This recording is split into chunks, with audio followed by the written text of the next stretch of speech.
Welcome to the Side Quest, where interesting tales of founders, funders, and everyone in between are told. Happy St. Patrick's Day. It is March 17th, although through the magic of the interwebs, we'll be broadcasting this a few days later. My name is Joe Colopy. I am the Great Godfather. Wearing my green, with me as always is Snolly of Primordial. I also notice wearing a little bit of green. Snolly, how's it going? Going great. I just interviewed everyone in the office. We're the only ones wearing green today. Where's everyone's sense of whimsy? I don't know what's going on. Sense of whimsy. I like that. That's really good. I don't know. I have not been in the office this morning. I was having, like I was talking pre-show, I was having coffee with Chaz Felix, my co-founder of Bronto. He was decked out in green. I was decked out in green. I woke up this morning. I told my family that, well, my younger daughter was wearing green. My wife and my son was still in bed, so I don't know what he was wearing. We're not wearing green. So, I don't know. It's a big holiday. Not everyone celebrates. I think they should. And I want you to know when you leave the podcast room to tell everyone out there that I'm not mad. I'm just disappointed. Just disappointed. I'll be here for that for sure. So do you have big plans for today, St. Patrick's Day, or just a Tuesday? No plans, just riding the high of Duke's win this past weekend. No plans apart from that, though. What about you, Joe? Yeah, not riding the high of Duke's win. That's great, actually. I saw that. You appreciate it. So last Thursday until Sunday, my wife and I were in Austin, Texas, because I was speaking at South by Southwest, which went well, which, by the way, I literally just posted a blog post about it with a YouTube video on writings.colopy.com, whatever. It'll be on the interwebs. Awesome. And I say all that because after the presentation, I gave it early afternoon on Friday. So that Friday night or Saturday night, I don't remember. I think it must have been Saturday night. Is that when the Duke game was? Mm-hmm. So we're Austin is just teeming with people because it's just a place to be. And there's just tons of people at this conference. Yeah. And we walk over, we try to go to a comedy show. We're not able to go in. We're walking back on 6th Street, which is like the hot spot of Austin. And it's kind of crazy there. And some dudes, like, it's still early in the evening, and they're come in. It's free drinks, whatever. And then we get in there, and of course, it's free drinks for just the ladies, not me. And it's a very youngish bar. And so I pay for my drink, and Carolyn gets her free drink. And then up there on the screens, there's a number of different games playing. One of them is the Duke game, which is playing Virginia, right? But at the time, it was like somewhere in the middle of the game. So it wasn't clear which way it was going to go. And the other screen was University of Akron, where I'm from, Akron, playing, I think, Toledo. And it was somewhere in the middle. So I'm not really sure how that came. That's a long way to say that, yeah, I feel you. Like, I hear you. Like, so do you have other plans for St. Patrick's Day or later today? So Jen Sumi, partner at Primordial Ventures, and myself will be doing a primordial planning meeting at Queenie's the rest of the afternoon. So that can only mean grilled cheese and tomato soup and the possibility of frozen Irish coffees, but TBD.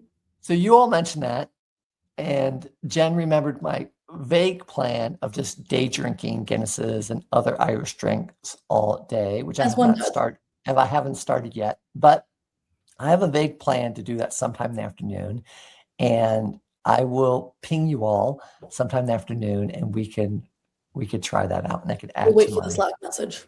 There we go. Well, today we have a wonderful guest that I've known for many, many years. Is Lister Delgado of Idea Fund Partners. Without further ado, why don't we go ahead and bring him on and hear about his St. Patrick's Day festivities. Let's do that. Hello. Hi, Lister. Hey, Lister. How are you both? Good. So as you heard, we were talking about St. Patrick's Day and want to know if you have any St. Patrick's Day plans today. Well, I guess I will tell you, I am wearing green, although you're going to have to believe what it is that I'm wearing. So that's all I'm going to say there. No, I don't have anything special planned, although you and I talked about potentially doing this at an Irish pub over a pint. And we should have done that. I know. Well, we could still plan for the do the pint thing. It is normally go to Bull McCabe's in downtown Durham. It's kind of cold out. Might still try that. I have a 4-pack of Guinness Zero in my basement fridge. Unfortunately, I was on such a rush to join this podcast. I didn't have a chance to go down and get one, although it's like Guinness Zero. So we will have to just pretend. Yeah. Perhaps when we listen to it on Thursday, we could be sipping Guinnesses. We will do that. Sounds good. Yeah. So where are you streaming from for those podcast listeners? You seem to have, I can't really tell, like a fluorescent background going on. Yeah, no, this is just my office. I am in Chapel Hill. Now my new office, well, it's not so new anymore. I've been here for 2-3 years, and it's 5 minutes from my house, and which is why I love it. My commute continues to shrink. I used to have an hour and a half commute each way. Wow. When I first started working in New York City. I lived in New York City, worked in central New Jersey. And ever since then, I have been making a big effort to continue to shrink my commute. And right now it's probably 4.5 minutes. Wow. You beat me. My commute is 7 minutes if I drive, 12 if I walk. So yeah. So just a real quick, Sonali, did you drive or walk today? Because I often give you a hard time if you drive because it's definitely walkable. I drove today, Joe. Drove. Lister, I was doing this thing because I thought it would reinforce good behavior. That when Sonali, I had this big jar of, I think, multivitamins. Joe tried to, what he's trying to say is Joe tried to classically condition me into I did. walking clearly instead of driving. It didn't work. I was like, listen, every time you walk, you get a multivitamin gummy. And when you don't get one. And it clearly didn't work. I'm not honestly worked for a couple weeks. And then I realized I could buy the gummies elsewhere from Costco, notably. Yeah, she will thank you later in life, right? When she gets to be our age. There we go. Yeah. Walking is good. Walking is good. So, listener, to level set, obviously we've known each other for a very, very long time. By the way, I just came from coffee with Chaz Felix, my co-founder with Bronto, as I mentioned, and he said you were our favorite intern. So before we get into that, maybe, and we can explain the joke behind that, maybe give us a little context of like what you're doing now, and then we can go back in the day from your commuting days and see how you got there. Okay. Yeah. And with old guys like me, that could take a long time, but we'll try to be efficient. There we go. I am running Idea Fund 4 or Idea Fund Partners. I am the managing partner of Idea Fund Partners, which right now is a solo. Well, not really. It's not really a solo GP entity. John Cambier is still my longtime partner. John Cambier is still a partner. He's just not the managing partner that he used to be, which means I have to do all of the not so fun work. He just kind of does some of the more fun things these days. But that's what I'm doing. You know, he will probably listen or watch this. So. Oh, okay. So I better be careful. No, I know. John, if you are listening or watching this, please accept my LinkedIn request. Please. I'm waiting on it. It just says pending. Whoa, time out, Sonali. This is not an opportunity, this podcast, for you to just have these personal requests and throw out willy-nilly. I mean, if we're talking to the audience, I mean, John might be a member of the audience, and I might get one extra LinkedIn connection. I feel like this is quite topical, in fact. You know what? I don't even know that I'm connected via LinkedIn to John. So that is sad. John, you know, please you accept know both of our requests. who has never accepted, and there has to be something to this, my LinkedIn request. Who is it? David and Jason from Bull City. Oh my gosh, Jason hasn't accepted mine either. Okay, so This But is how long have insane. you been trying? Like a year.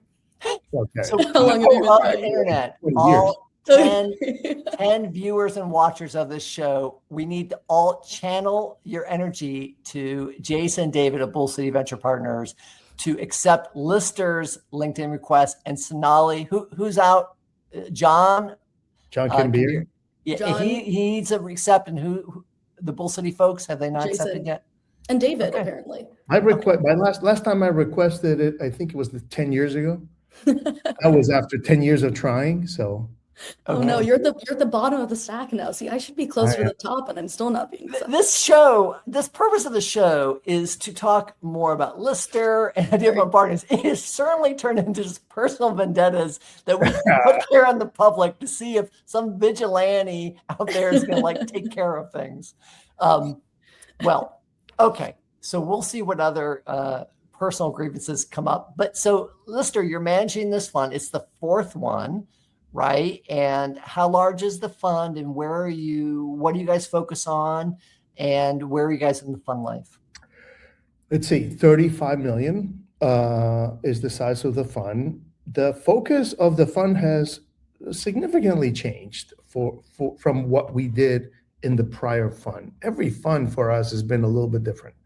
The reason why this fund has changed is because when I started to think about the next phase of Idea Fund Partners, this happened to coincide with the COVID, the post-COVID years. And the one thing that I felt, so if you think about the history of Idea Fund Partners and the different funds that we manage from Fund 1, 2, 3 prior, initially Fund 1 was very North Carolina focused. Then Fund 2 became more Southeast focused. Fund 3 became national. We even made some international investments. But what happened, COVID really changed the notion of geography and the importance of really having to look for the best deals in a particular area. And North Carolina entrepreneurs will understand this. This is such a great place to start businesses. But it wasn't always a great place to build unicorns and to make money as an investor. And but that, I think, has changed. We started to see a new unicorn in Raleigh, for example, or the Triangle, every year for the past several years. But that's not only happening in Raleigh or North Carolina. That is happening in the DC area, in the Atlanta area. So I started looking, and I found that the region between Baltimore and Atlanta had about 40 unicorns over the last 5 years. Wow. And this might be a couple of years dated. And that started to make me think, well, you know what, maybe there's something different here. The other thing that started to interestingly see is I started looking at how many venture funds were headquartered in the region that were writing checks consistently. I looked in the region between Baltimore and Atlanta. I only found 10 funds that had written 2 checks or more every year for 5 years in a row. They were headquartered in the region. And there were 40 unicorns. So the ratio of unicorn, 40, to active, sort of my heuristic for active seed stage tech funds, was just 4-to-1, which was crazy. I did the same math, and I did this using PitchBook in New York, found 150 to 150, 1-to-1. California was 450 to 400. About 1-to-1. I feel like you should brand that. That should be like the Lister quotient. I'm basically telling you my pitch. We're writing it down. I'm writing it down right now. What it told me was, okay, we're smaller pond for sure, but there's an opportunity because that 1-to-1 ratio seems to be. You're right. I probably should brand it the Lister ratio. It seemed to indicate stability in the funding and the local investor to local unicorn, right? And what it tells us is there's not enough local money, or there's a lot of potential big outcomes happening here, growing faster than the capital that is local. And that's what made me rethink and say, okay, finally, I can build a fund that can chase unicorns. And that's what Fund 4 is. And so we narrowed the geography to focus it on the Baltimore to Atlanta area. We ended up getting funding that makes us focus even further in North Carolina and Virginia. And we expanded because with the more narrow geography, we expanded the sectors of investment focus to pretty much anything in tech. And but what we did change is we have a more aggressive posture to investing. We are looking for to invest in companies that have the potential, the desire, and the potential to become unicorns. Because I think it's really ambition, right? Yeah, A lot of companies yeah. aren't like that. A lot of It's founders for aren't like everything. that. Honestly, we're not going to invest in many great companies Mhm. and great entrepreneurs, but I think it's a good path to follow because I think a lot of people don't believe that we can build enough unicorns in this region. I think we're ready to do that. I think so too. So a lot of folks, I'm sure, ask you, and it's not all of us actually, is I want to be a venture capitalist, or I want to get into venture on the investing side. How do I do that? And you've been in this game for a very long time. Would love to hear your tale in terms of how you came from these 2 long commutes in New York, not doing venture capital investing, to having a 4.5 minute commute in Chapel Hill, very much being a seasoned venture capitalist. So maybe where's your tale start, and how do you get here? Yeah, I started in venture capital. I didn't know anything about venture capital before the year 2000. So right, sort of like the before and after of the internet world. This is the time when the internet was going through an incredible transformation, and the bubble was about to burst, and then later burst. So I was an engineer for 5 years. I was a hardware designer. I was building chips, designing chips at Bell Labs. I was doing software, proprietary software for telecom companies, and I was doing systems engineering, sort of doing the translation between the technical world and the business world. All those different things within Lucent Technologies, AT&T, Bell Labs in central New Jersey. So very technical stuff. I mean, I love doing that work, but I was working at a huge companies, and I just felt insignificant. I love the technical piece, but I wanted to do something more entrepreneurial, work for younger companies. So I went to business school at Carolina to learn how to become an entrepreneur. I didn't know anything, and I happened to be in business school, enter in 2000, graduated in 2002. When I entered, the world was looking one way, and as soon as I came in, then started to change, and when I came out, completely different. Oh yeah. I learned about venture capital, and I know you know about this because you were sort of in a very similar stage. I learned about venture capital at business school, and I started to hang out the venture capital circles, the entrepreneurial circles, and my wife was pregnant at the time, so we had a kid at school, at home, and so my need to become, I knew that if I were to become an entrepreneur, I would have to probably sacrifice quite a bit. Probably wasn't ready for that. So I wanted a job, something that would pay.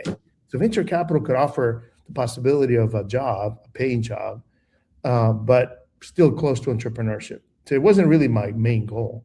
And I got lucky. Like probably most people who end up in venture capital, you do have to buy that lottery ticket, but you do have to get lucky and win it. So just to be specific a little bit, so you graduated from Keenan Flagler at UNC Chapel Hill MBA school in 2002. By that time, more or less in the spring of 2000, kind of after you, maybe around the time you started or so, it kind of blown up. I can't remember if it was 2000, but certainly that aftermath was still in a big way still happening by the time you graduate. It's really hard in that space to graduate in a worse year, honestly. So when that happened and you're in business school, how did you educate yourself and network your way in? And I think this latter is such an important part of it, into even a pathway into venture capital? Well, the lucky part is that basically what ended up happening is all of my competition went away and I stuck around. That basically is the key message. And competition be other prospective Other young venture prospective young capitalists. VCs, yes. Mm. This is the time at that time in the triangle. And I wanted to potentially one day go to Silicon Valley, but it wasn't really going to be a possibility. I wanted to be a venture capitalist in North Carolina. I had a kid. My wife was going to residency in pediatrics at Carolina. So we were not going to move. So I needed to be, if we're going to be a VC, it had to be in North Carolina. And what was happening is just to give you an idea, so right before I went into business school, or the first year, there were 15 businesses started by MBA students at Flagler running. There were businesses running that were started by business students. So you can imagine each business had between 1 to 10 students running those businesses. A significant part of the student body was running businesses and startups. Wow. When I graduated, there was only one crazy guy still running a business. And that was WorkSmart, actually. Well, you actually happened to be another guy who was kind of crazy enough to start a business right around that time. Still crazy. Typically, 98% of the students who go to Flagler, or most business schools, graduate. Most MBAs are like that. But my year, 50% was unemployed. So nobody wanted to work at a startup. Nobody wanted to work at a VC fund. Everybody was looking to get any job that they could get. They were looking for jobs that were pushing for big companies that were more stable. I wasn't going to go back to AT&T and Lucent. I mean, I got to business school to basically exactly get out of that. And I stuck around. And because I did, basically I found probably the only job in venture capital that was so created, that was happening in the whole Southeast that year, and probably for several years around it. And this happened to coincide with the time with the creation of NC Idea, with an entity called MCNC. MCNC is one of these institutions in RTP created to build economic development. This is the predecessor to NC Idea. They were looking to build a venture fund. They had a big exit. They were looking to build a venture fund. They were trying to figure out what to do with this money and looking to invest. They were looking to recruit somebody with some technical knowledge. I was an engineer. The rest of the team was very smart, but had no technical knowledge, and we're making investments. So they're just looking to add somebody to the team. And I sort of pushed my way into that job. I said, just try me. I'll work for free, as I did for Joe for a while, for a little bit. Well, just to kind of delve into that, because we still have an ongoing. There's tension here, obviously, and an issue because of money I expended to invest in your career, which really hasn't been paid back. There's no Guinness repayment, but when you probably graduated, let's say May-ish of that year. And if I vaguely remember, you were, I don't know at the time if you're working with free work, interning with Idea Fund as a path to work on them full time. But I vaguely thought that was going to start maybe unexpectedly later than you thought, maybe like later in 2002. So you had like a bit of a window that was unclear how long it was going to be. And I think people forget when times get tough, it is not uncommon for offers to be withdrawn or dragged out or start dates. And I kind of felt, whether there was something formal there or not, I don't know, but that happened. And there was this gap of, ended up being like 3 weeks or whatever. Well, a little more than that, Joe. Well, yeah, okay, fine. Well, the thing is, I blocked it out because it's so painful. But I said, hey, I don't remember, even through Keen Flagler circles, we were networking and we were a startup, and you're kind of out there kind of waiting for a VC gig. And we're like, hey, come help us. We can't pay anything. But what else are you doing? And you said, okay, unknowing how long that's going to be. And I remember specifically, we were really, really cheap and very little money back then. We spent $30 to get a Bronto Mail business card that had your name on it. And I can't even remember like what the title I was. still have them, by the way. I should have brought them. That's amazing. And so the day they came in, because it takes like a week or two, the day they came in, and I don't even know if we even given them to you. We were offering them to you. We're like, hey, we have these. You're like, oh, by the way, guys, I'm going to do this other thing. And we're like, well, we just spent $30 on these cards. I felt pretty bad. And that's the reason why I almost said no. I almost didn't tell you anything yet. I mean, I was considering sticking around, actually. But it was either that or become a VC. And honestly, I was thinking, I remember this. You said, and I think so my job with Idea Fund Partners, it didn't happen until later. Okay. But that was the time when I was like trying to get my way into Idea Partners or NC Idea. But I remember you saying, we're going to give ourselves, I think it was April that you started, we're going to give ourselves 1 year to see if this works. And I think it was maybe 3 months into it. And I'm looking at things and I'm like, okay, I want to join this company. I would be maybe employee number 1 potentially. Yeah, you would have been. And I'm like, I don't know that these guys are going to make it. Like I really, at that point I said, these guys are not going to make it. So I left to become a free intern with what now is Idea Fund Partners, which was NC Idea at that time. So obviously, I think everybody did okay. Well, I think everyone ended up in a good place. And it just speaks to, and I think Snelly's listening with perked ears, is like, you don't really know how things are going to go, but there are a couple of trends that things are true. One is, and I just gave us talk at South by Southwest on this, is for entrepreneurial endeavors, whether you're going down the startup route or venture route or whatever, you're jumping into some kind of small and unknown. It is not a game of smarts. It is a game of toughness and persistence and seeing it through. And it is a survivor game. And that is very different than what attracts a lot of people to business school.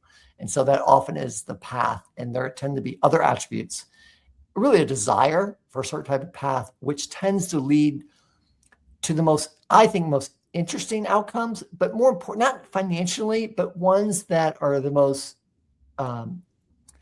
made for the individual. You know what I mean? They're just not on hanging off trees, right? You really have to kind of like be out there and try different things and be open to creative ideas and see what happens and follow that thread. And if you do, and if things work out, which they generally do, then you could end up in a place that's right.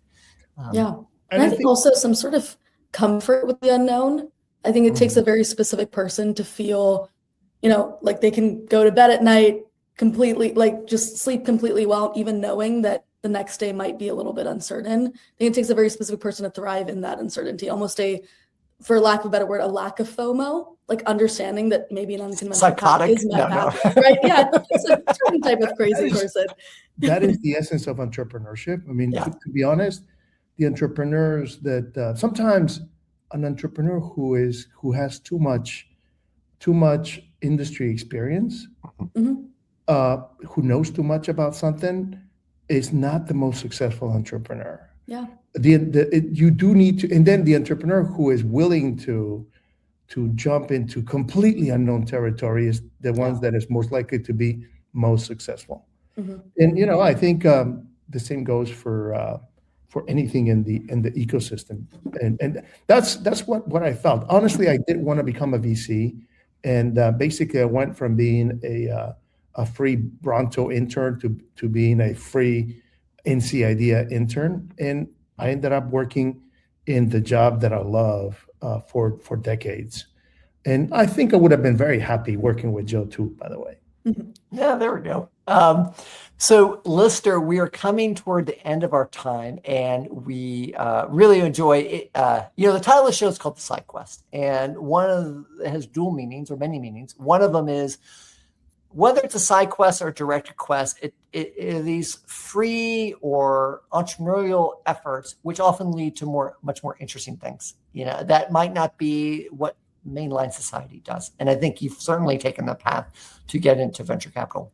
But here you are, managing partner of Idea Fund, also lacking LinkedIn connections to the Bull City Venture Partners group. But just as kind of a final message, anything you want to share to the entrepreneurial community out there in the Triangle and North Carolina, so they know bits of advice or entrepreneurs or startups that might be a great fit for your fund or anything of that sort? Yeah, sure. I mean, thank you for the opportunity to give my commercial. But basically, I want to meet, first of all, every entrepreneur in North Carolina.